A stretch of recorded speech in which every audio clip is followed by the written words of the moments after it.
Hey, hey, hey, Detroit. This is 313 Unscripted. And I am so happy you could join me. My name is TJ Henfield, and I'm with my co-host, Kimmy Kimmett. Right. You know, TJ, I find it so funny that we always seem to wear the same color, and we don't try to do that. But what I really like is that hoodie. Like, let's talk about it. You like this hoodie? I do.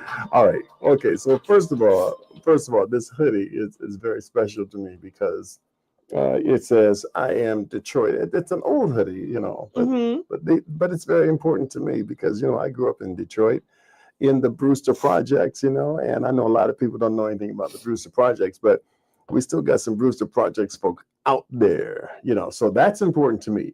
I love it. You love it? I do. How about the hat? Do you like the hat? I do like the hat. Look, tell us about it. What that stand for? What that say? K-A what? K-A Psi, Kappa Alpha Psi to the day I die. I love it. I love it. Yeah. I joined the Kappas way back, probably before you were born. But hey, that's all right. But the Kappas are a very good fraternity, and we got a lot of great black fraternities. I'm not hating on any fraternity because we got the Alphas and the Omegas and what's the other one? Phi Beta Kappa. We got so many beautiful black fraternity. Got some good brothers coming out of there. So you still do the shimmy here and there? The shimmy? No. I never did the shimmy. I don't. How did the shimmy go? Can you show me? I'm not a Kappa. You're not gonna get me beat up. No, thank you. Oh, okay. All right. Well, I was just wondering. The shimmy. I don't know. Anybody know how to do the shimmy? That's a new one for me. I haven't heard that. Oh my God, we got so much to talk about tonight, people. We're here in the city of Detroit and Southfield, and we are just thrilled to be coming your way again. 313 Unscripted. The weather is a bit cold and rainy and gray.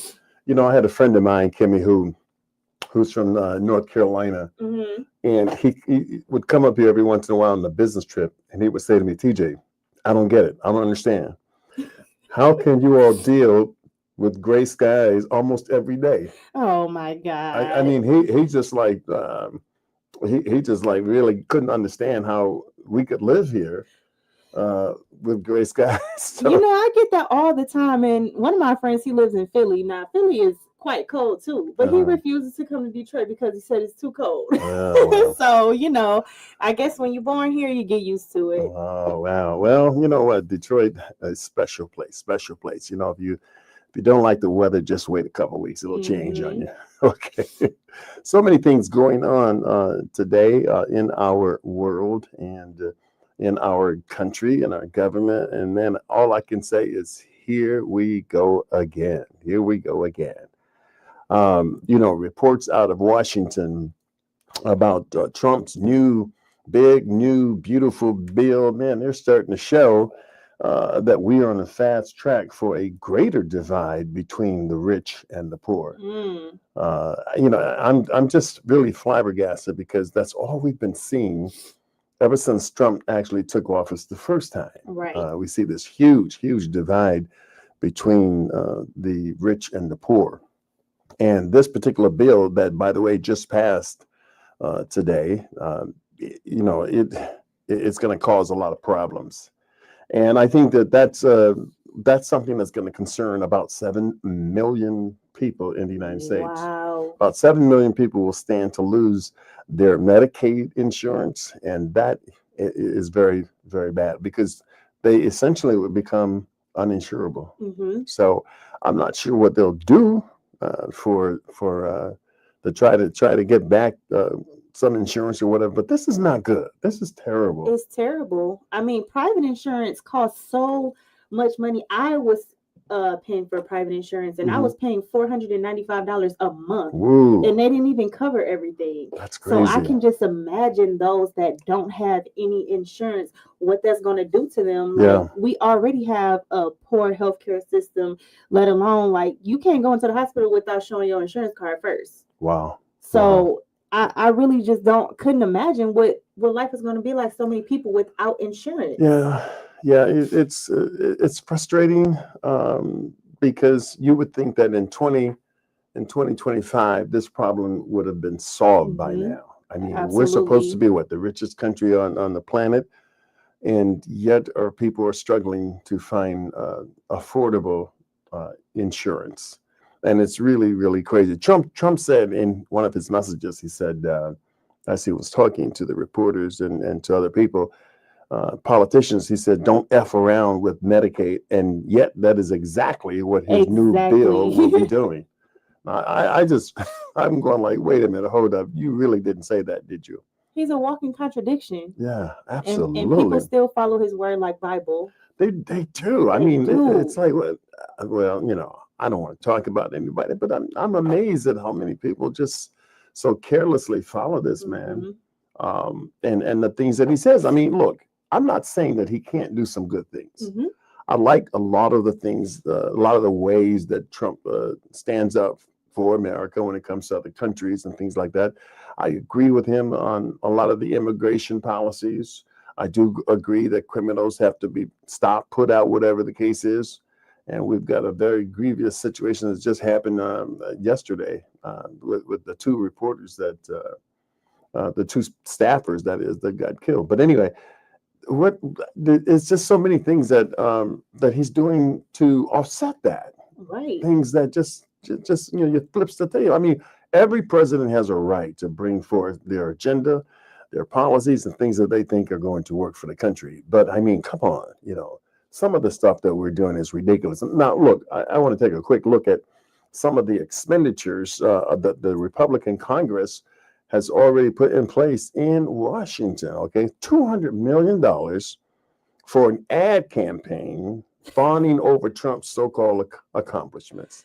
In other words, this whole ad thing is sort of glorifying Trump about what he has accomplished. 200 million, seriously? Which is ridiculous, because he went on a whole spiel about how so much money is being wasted in our country on people we have 103-year-olds that's getting Social Security and things like that. But it's like the money that you claim that you're saving to give back to the people is the same money that you're using to hype yourself up and boost your own ego. Exactly. It's ridiculous. Exactly. What about this one? $21 million for transporting 400 immigrants to Guantanamo Bay, and about half of them were flown back, costing even more money. Wow. So they were making mistake after mistake after mistake after mistake.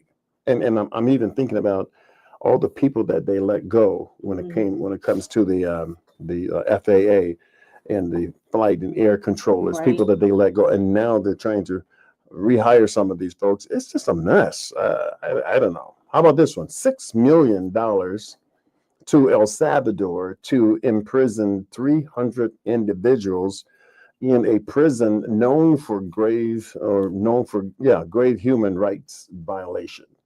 So you want to spend $6 million on that? On that. Whoa, that is crazy. But take away Medicaid in the same breath. Okay. Oh yeah. No. The poor people don't. That don't matter. Ridiculous. It doesn't matter about poor people. I mean, even the Bible says Jesus said, "The poor you'll have with you always." I'm not sure if that's what Jesus meant in the sense of what's happening with Donald Trump, but I don't believe so. How about $1,000 for each immigrant wishing to self-deport?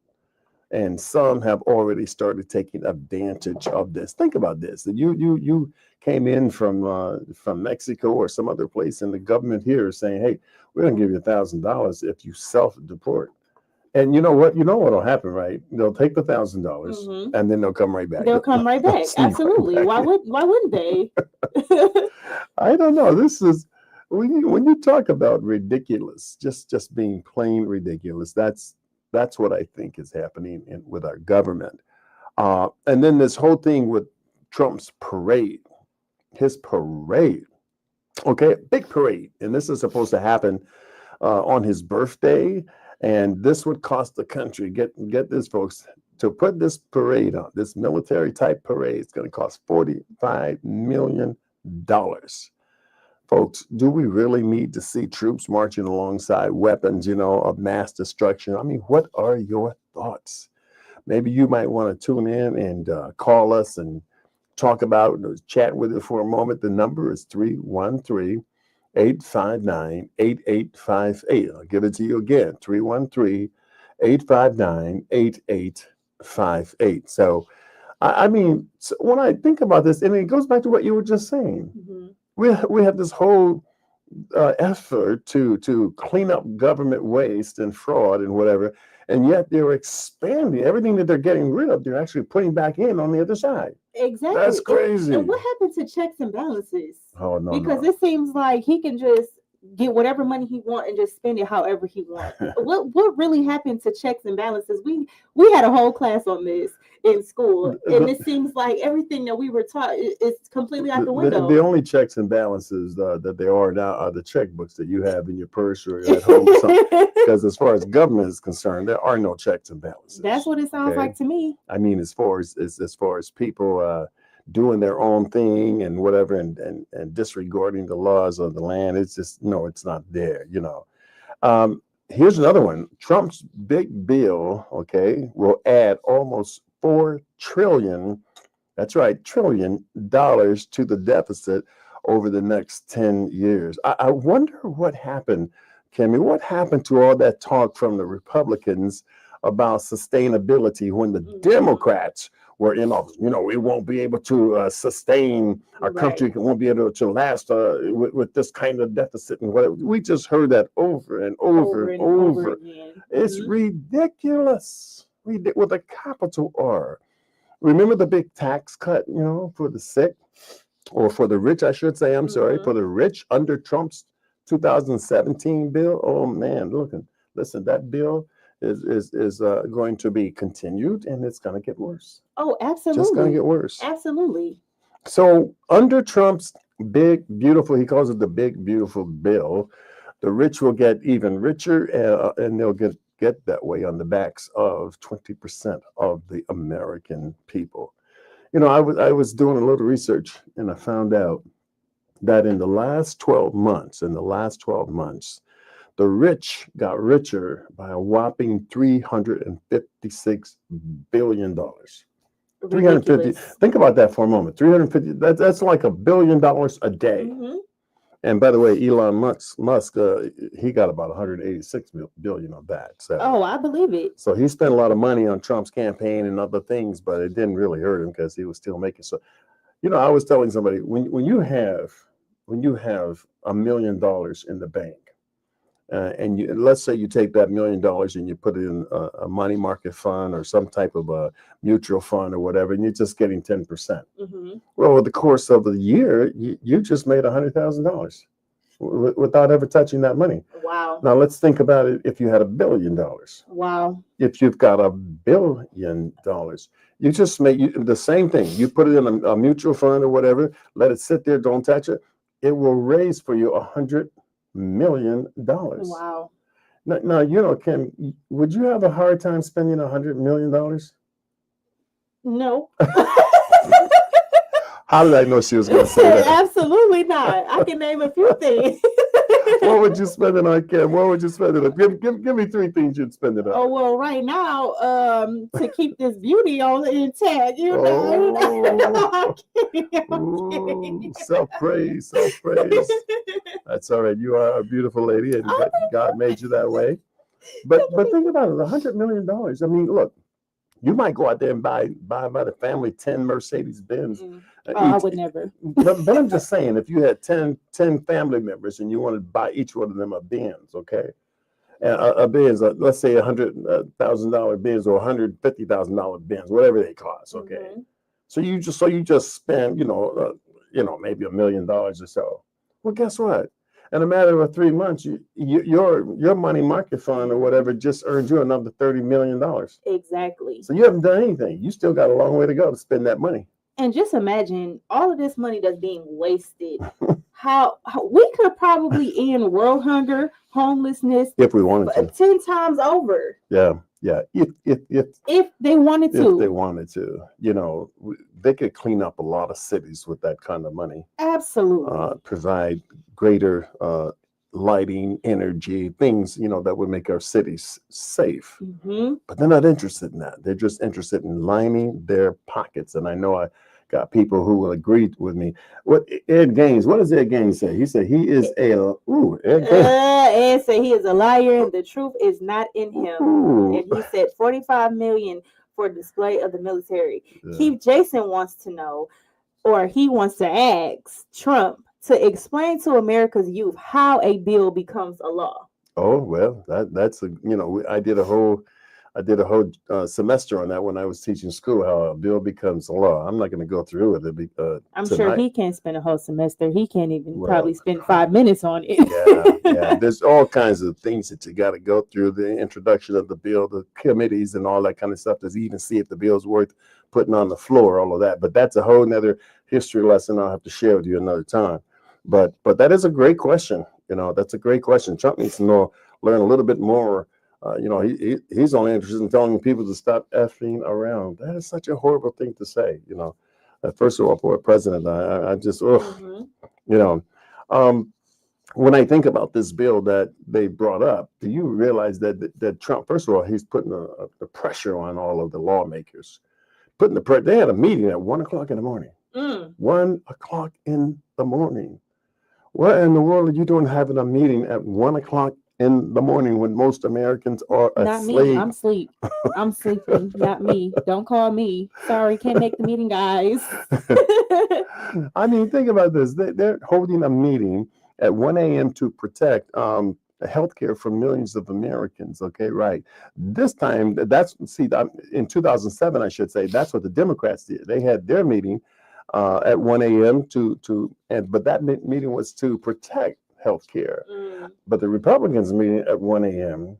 was designed to rip it away. Yes. So I mean, and then think about this: the bill itself. And now, this might be boring to people. I don't know, but listen, I think it's important that people know exactly what's happening in our government and in our country. They expected these people to peruse, to go over a 1,000-page bill in the middle of 1:00 in the morning. Seriously? So what happened? There were at least 4 or so holdouts in the Republican Party they were saying no, we're not going to vote for this bill. But Trump strong armed them, convinced them, and that is the unfortunate power that he still maintains over a lot of the people. A lot of the politicians. I mean, he opens his mouth. He tells the people that, hey, don't vote for this guy. Don't vote for that guy. And what do the people do? Like zombies, they go out and not vote for that person. Exactly. They have lost a few battles this year, though. And so I don't know. It's just really a shame that we have to even deal with this. And have you noticed that while many companies are starting to suffer now, you know what your boy Elon Musk is doing? He's pulling back. Elon is saying, you know what, maybe this political thing isn't for me. I'm going to stop putting money into, at least for now. That's what he's basically saying, Interesting. Yeah. So there are a lot of things that are going on in our country. And I think we need to just make sure that we talk about them as often as possible so that people can become aware of what is going on. Okay. Now, I have a question. Okay. I might have an answer. Oh man, you probably do have an answer. If I know you, I'm listening. I know if I know you, you have an answer. There is a big debate that's been in our country for just decades and decades and decades, and I'm talking about reparations. And I want to know, why are Republicans, I have my beliefs, but why are Republicans so afraid of reparations? Can you chime in on that, people? 313-859-8858. What do you think? What do you say, Kim? That's interesting, because are they against reparations, or are they against reparations for a certain group of people? Because if I recall correctly, there's only one group of people that have not received reparations out of the amount of people who have experienced genocide, and not saying that any of them deserved it. And I'm glad that they did get their reparations. However, why is it that this one particular group of people is always like, oh, why do you feel like we owe you something? We built this country on our backs. Yeah. Our ancestors built this country on our backs. Right. And so I believe that they know the type of power that we have. Mm-hmm. Wow. And so it's like we don't want to line the pockets of the people who have the power. Yeah. And our dollar is the most powerful. Yeah. Especially the black dollar. Yeah. I'm just a little perturbed because Japanese got reparations, and so many different people got reparations. I think we have a caller. Mm-hmm. Let's see who do we have? Who do we have online? Can we get the caller on? Do we have a caller? Okay, I don't hear the caller's voice. Do we have a caller on the line? Okay, can't hear it. Okay, no, can't hear it. Let's pull that back because now my mic is doing something funny. Yep, there you go. So again, we have a situation where we have to try to understand what this reparation business is all about. Okay, what is it all about? I mean, think about this for a moment, because first of all, I really think it's this whole business about reparations. I think as far as the Republicans are concerned, I think it's an open admission to the evils in this country as it pertains to slavery, and in our country's proclivity to take away anything that doesn't rightfully belong to them. Absolutely. And particularly to do it with force, no matter how many people are killed. Mm-hmm. Let me just do it this way. I'm going to give the caller a different number to call. I know that we're struggling with some of the technology concerning the callers. I'm trying to get this on because I know your voices are very important to us. And so in the meantime, we do have a couple comments in the... Okay, let's go with the comments right now. Alrighty, so Kevin Swan said this country is never going to be the great country it could be until the U.S. pays what they owe, i.e. reparations. Okay, so we got a caller. What's your name? Or you want to tell us your name? If you don't want it, you don't have to, but you can just give us your comments. Yeah, this is how you guys doing today? We're doing great. How about yourself? I'm pretty well. Good. John Doe. This is Citizen John Doe. Okay. All right. What's your comment? I heard you guys were talking about reparations, and I just wanted to, it sounds like an interesting topic. I just wanted to chime in a little bit. Please. I'll give you 60 seconds. Give us your thoughts. Yeah. Well, reparations is a debt owed to foundational Black Americans who were the people who this country was built off their backs, and the foundation of the United States of America, and it goes back to the 40 acres and a mule, mm-hmm. and which the government said that they or promised that they would give, and that's Constitution and that's law, and it's just a debt that's owed.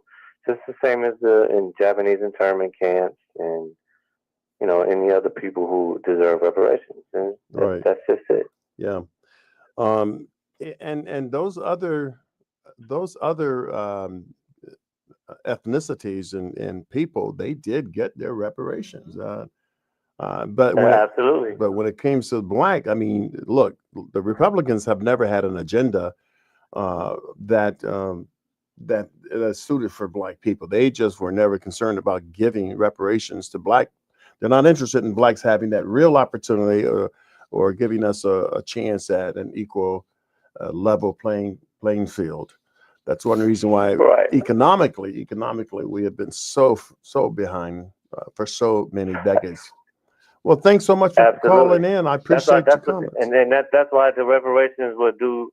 It would do a lot of good for the whole country in whole, because it will boost the economy. Absolutely, it's not just for Black people. It will embellish the whole country. Right, right. No question about it. I mean, I know that when Trump gave out, or was it Trump or Biden, they both gave out stimulus packages. I know some people abused the privilege and just took their money and spent it all in a month or so. But there are a lot of intelligent Black people who would have spent money from reparations on things that, as you just pointed out, would actually boost the economy here and boost cities and bring in tax dollars or whatever that is so necessary for the things that we need in our cities. But they're not willing to give us that opportunity.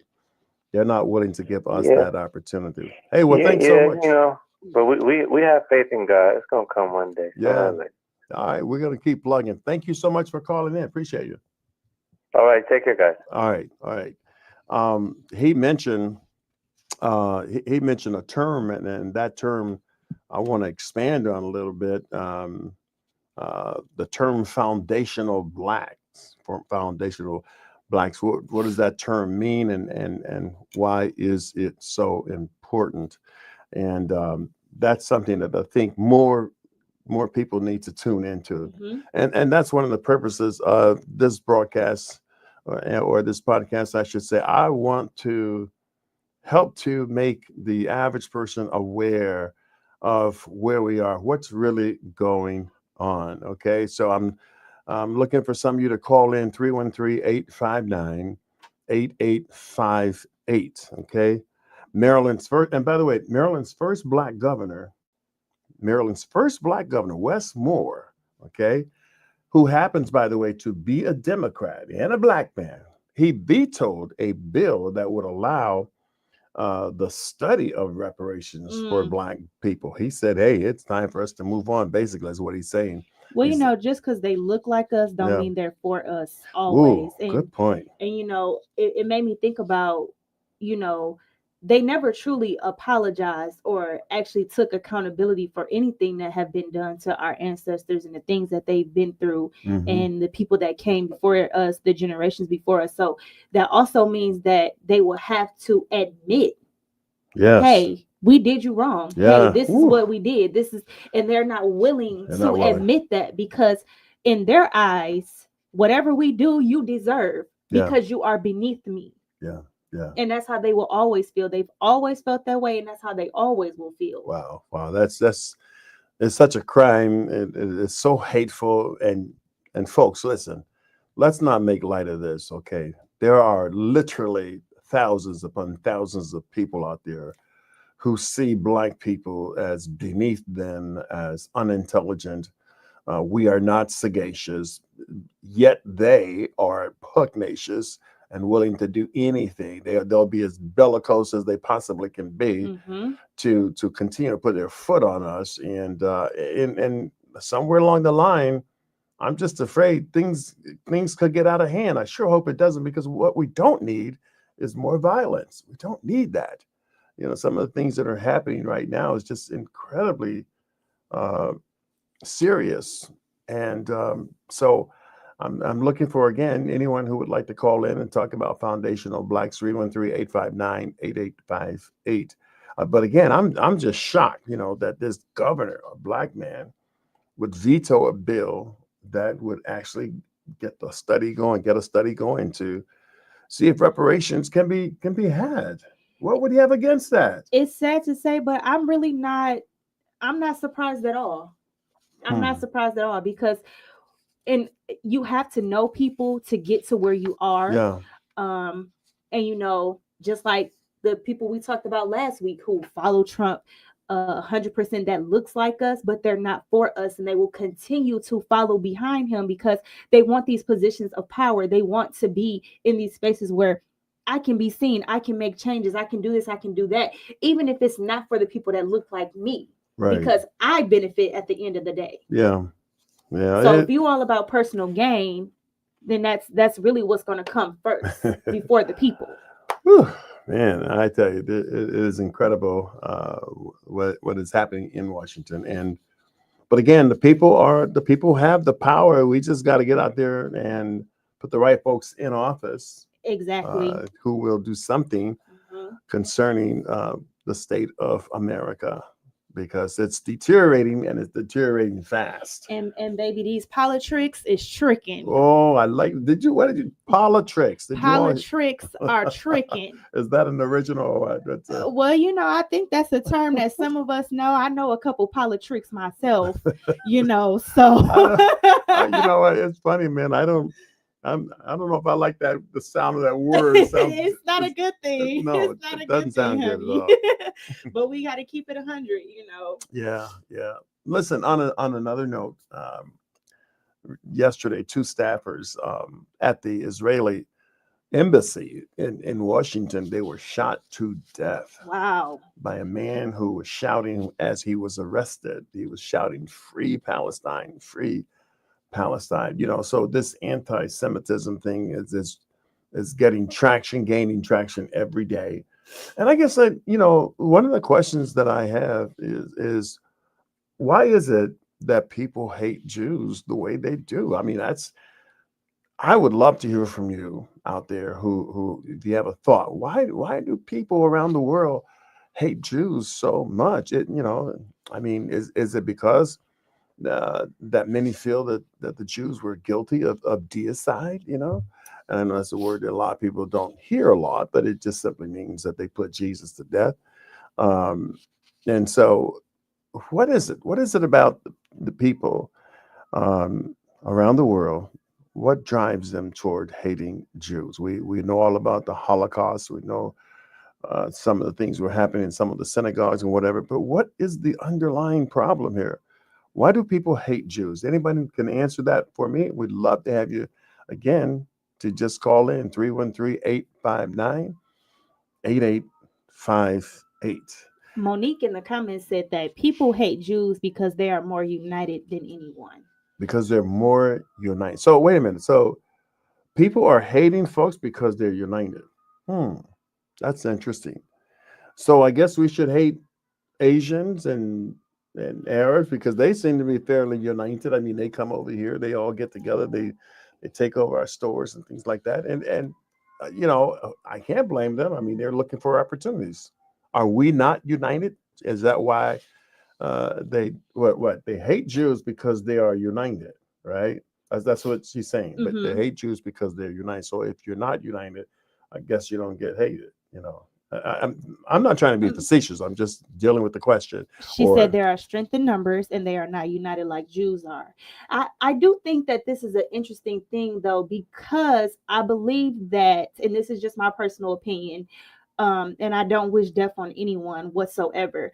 I do believe that in this particular case, I don't know if it's necessarily hate towards Jews because Palestinians have been getting bombed and murdered and killed for the last 10, 15 years, but they are painted in the media in a very different light, in a very different way.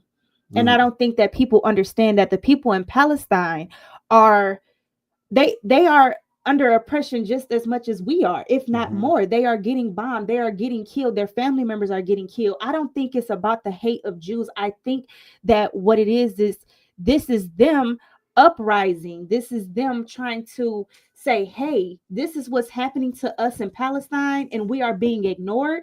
And whatever I have to do to bring a light and attention to that, this is what I will do. Yeah. Wow. And to your point, I mean, it's true that Hamas, basically killed 1,200 Jews in their attack on Israel. And Israel responded by killing 53,000 Palestinians. I mean, I don't know that.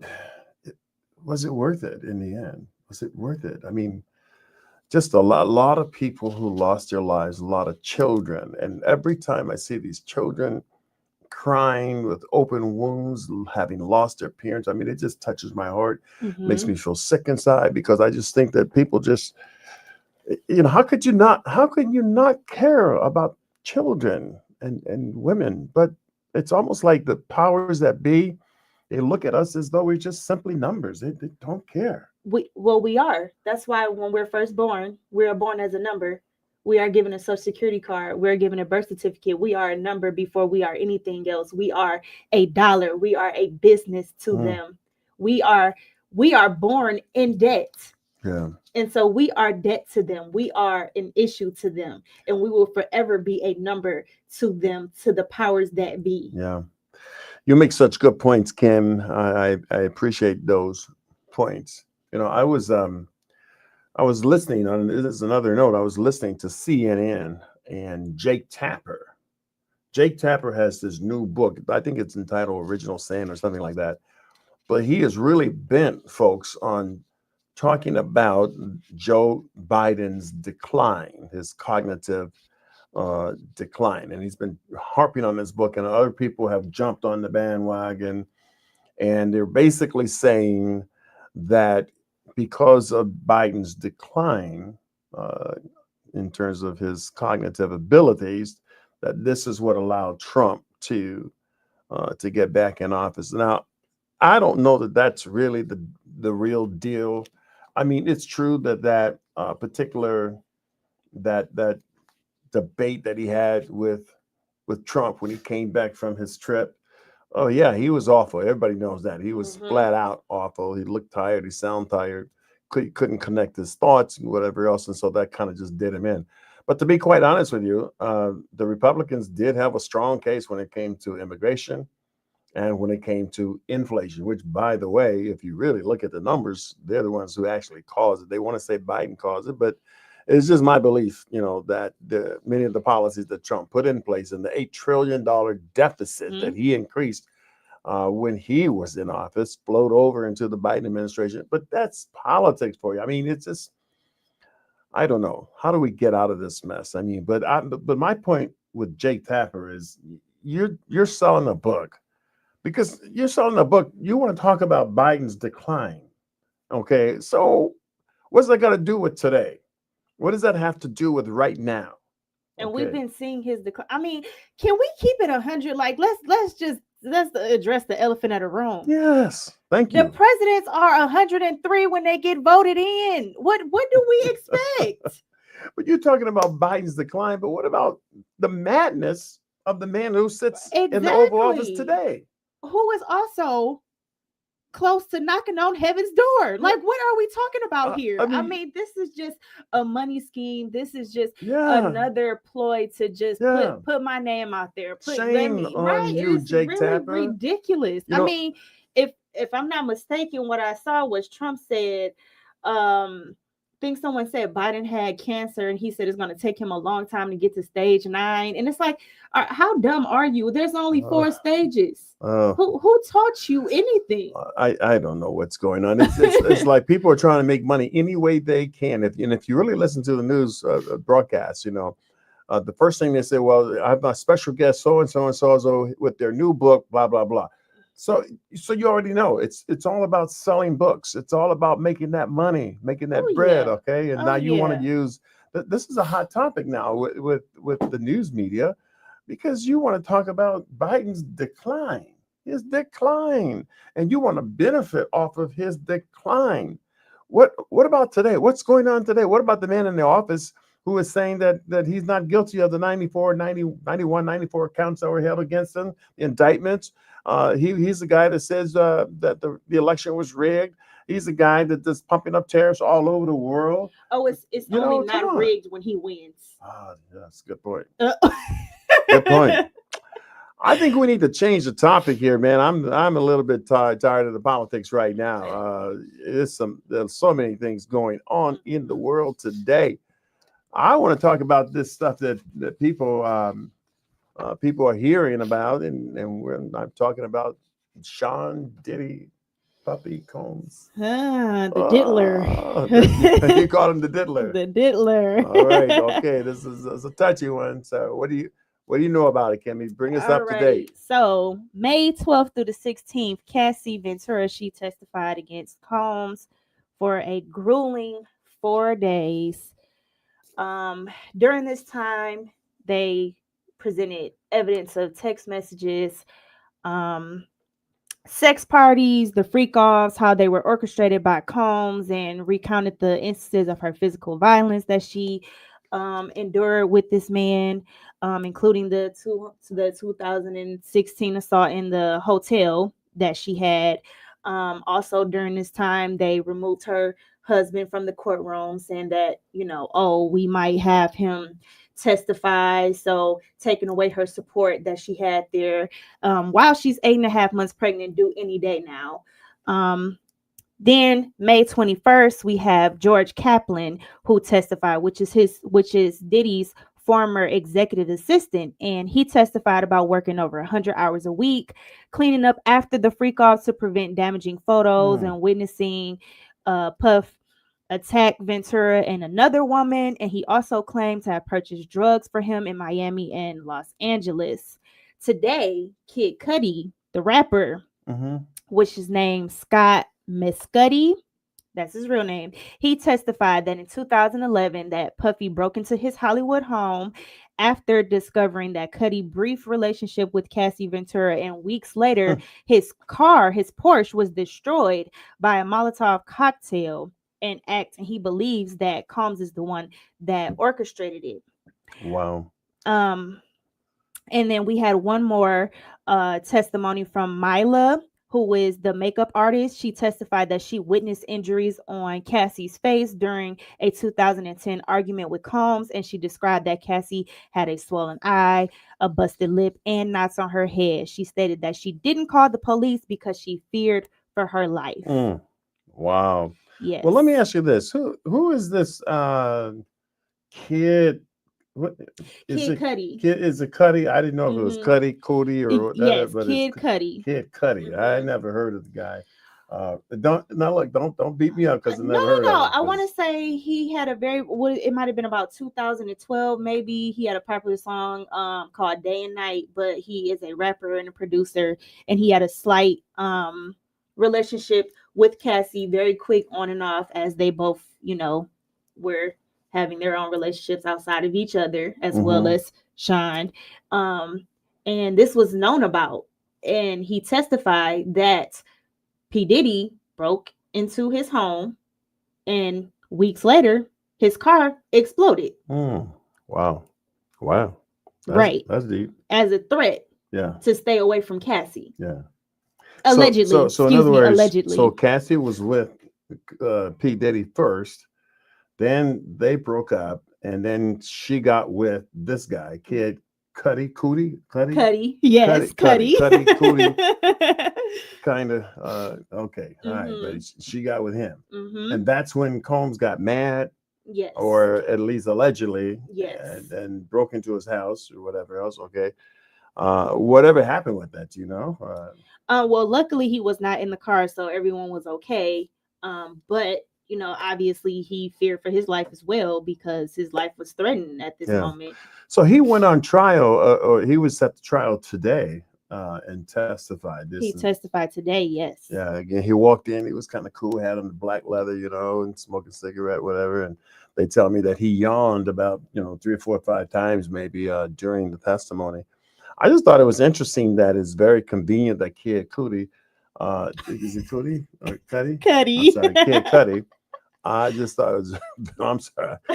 I'm just old school, y'all. Okay. Cudi doesn't even sound right to me. But anyway, I don't know. It's coming from his last name. Hemphill probably doesn't sound right either, but it's okay.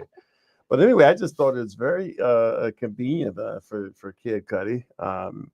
He gets called to testify in one of the biggest trials since O.J. Simpson, And now think about this for a moment, okay?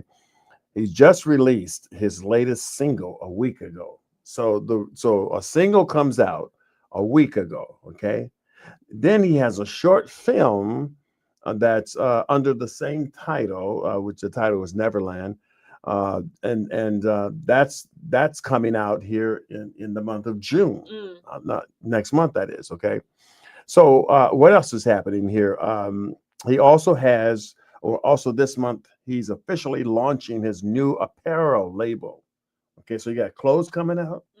He got film coming out. He's got a single that just released. Oh, and last week he announced he's looking, or he's hooking up, I should say, with the menswear designer Lola Sartori. I think that's the name, something like that. But anyway, think about all of these streams of income and businesses that this man is now doing right here on the cusp of this trial. Now, does that sound? I'm sorry, but in the old days, I know what they did in the old days. They got into fights. They did everything to propel their popularity, and all of those things that they did sent the sales of their songs just right through the roof. And I'm just wondering, is this not the same thing? Well, I know for me, I don't really care to hear anything You don't by like Kid you don't Cudi. like Kid Cudi? I was never a fan back then. It's unfortunate because these things really did happen, but that just is the same thing with Jake. You take opportunity to profit. Okay. So I think it's the same thing, even though it's an unfortunate situation. I'm glad you brought that up. It's the same thing. It's the tale of two. What is it? Two sides of coin or something like that. Yeah. I'm glad you brought that point up because that is a good point. When they do it, it's okay. But when we do it, it's a problem. It's a problem. Okay. That's the kind of indoctrination that we have been subjected to for 100 years or more. We got to stop thinking like Black people. We got to learn, stick together. Okay, so all right, Kid Cudi, I'm sorry, I apologize. I mean, Kimmy got me straightened out. And you go ahead and do your thing, sell your albums, sell your menswear, get your film out. I'll be careful to check it out. I'm sorry about that, kid. Right. I won't be checking it out, so I'm not sorry. You're not sorry. Okay. All right. I want you to know you are on 313 Unscripted, and the music you hear in the background here, that's from my man PZ, Paul PZ. Great song. It's called Coolin'. So he's got some pieces coming out later on this year, so make sure you look out for that. I don't know if we have a commercial radio or not, but if we don't, we'll just keep on talking. We just want to take a little break here before we close out here on 313 Unscripted. Yeah. Hope you're having a great evening and that your time with us has been well spent. Listen, Memorial Day is coming up this weekend. You barbecuing? Am I barbecuing? Can I come to the place? Girl, please. I thought you was barbecuing. Oh, no. I was going to ask you for your address. I was going to slide by there. All right. I was going to drive by. Okay, well, let us know who barbecuing so me and TJ can come slide through at the cookout. Yeah, come on. Let the cousins come through. Yeah. So what's happening for Memorial Day? What are you doing this weekend? Hey, did you look? Hey, guess what? The Detroit Tigers, they are like they're showing out. They're showing out. Showing out. They said, listen, the Lions is not going to be the only Detroit team getting some hype around here this year. We are on it. Yeah, I love it. Yeah, they are showing out. I'm telling you, the Tigers, I love them. At this point, it would be nice to have a few more brothers on the team, but they're doing well. Come on, McKeel, you got to step it up, brother. You and Malloy, okay? But they are in first place. And in fact, I think we got the best record in the league. Okay, ooh, best record. We like that entirely. Hey, did you see the game last night? I did not. Yeah, I did not. You know what? I'm so sorry if it's not Shay Shay. I don't want to watch. If it's not what? If it's not Shay Shay, I don't want to watch. Shay Shay. My Shay Shay. Okay. Yes. Well, Shay Shay comes on tonight, I believe. He's on okay. tonight. So I'm gonna be checking out Shay Shay. Did you record the game? No. Oh, by the way, Shay Shay won the Most Valuable Player award. Oh, I know. Yeah, that's your boy. Oh, I know. Would you like the braids or something? Or is it the dark skin you like? I mean, come on. I just like him. What is it about Shay Shay you like? I just like him as a person. It's She's talking about Shay Gilgeous-Alexander. I mean, the boy is bad. The boy is bad. The boy is bad to me. Okay, so I think he's very talented. All right, let me see how good you are. Will he win tonight? Of course, my boo gonna win. Okay, she said of course, boo my Shay gonna win. He's taking it. He's taking it to the championship. All right. So you all heard it. Kimmy said that he's gonna win tonight. Okay. Listen, if they lose, don't quote me. She's trying to level everything out now. That ain't cool. You got to stick to what you believe in. See, Monique knows. Monique agrees. Monique said, agrees. Yes, Alexander. Yes, she knows. She knows. All right. Well, I wish SGA the best. And Jalen Brunson and the Knicks, they just seemed to crumble last night. Do you realize they had a 14-point lead with 2 minutes and some seconds to go in the game and blew it? You know, Brunson is a little bit of he's a little bit of a flake to me. You think so? Yeah, you know, I think 1 minute he be on it in he's rocky right now. Okay, well, I mean that could be me. I don't know. Maybe I'm wrong. I don't know much about NBA. I think he did score 43 last night. Woo! But listen. Folks, we have been so privileged to have you tuning in with us today on 313 Unscripted. We apologize for some of the technical difficulties that we had, but we're still pulling it together, and we're going to continue to get better and better as we go along here. We just want to bring you all the latest stuff, things that certainly will pertain to you and to your family and to your friends. So thank you again for joining us here on 313 Unscripted. I want to give a shout out to all the noops out there. Yeah, all the noops. And to all the citizens of Detroit. To my girl, Kimet. Oh, well, thank you. I love a shout out. I'm shouting out all my loved ones. It's too many names, but y'all know I love y'all, and thank y'all for tuning in every single week on Facebook, Instagram, on YouTube. Join us every week. We'll be here Thursday at 8 p.m. on the dot. Yeah. And I promise you, you'll get some laughs, you'll get some information, you'll get you might cry, you might laugh, you never know, but I promise you're gonna have a good time. Yeah. All right, folks, that's gonna do it for us here on 313 Unscripted. Again, we thank you for tuning in. We will see you next week, same time, same place, 8 p.m. Peace out. Oh, before we leave out, Alexa, can you tell us a good government joke? If Samuel L. Jackson were elected president, every day would be a swearing in. Wait a minute. Hold up. Alexa said if Samuel L. Jackson were elected president, every day would be a swearing in. Hey, fun fact. You know what? Let's get one more from her. I love a fun fact. Okay. Samuel L. Jackson is the second.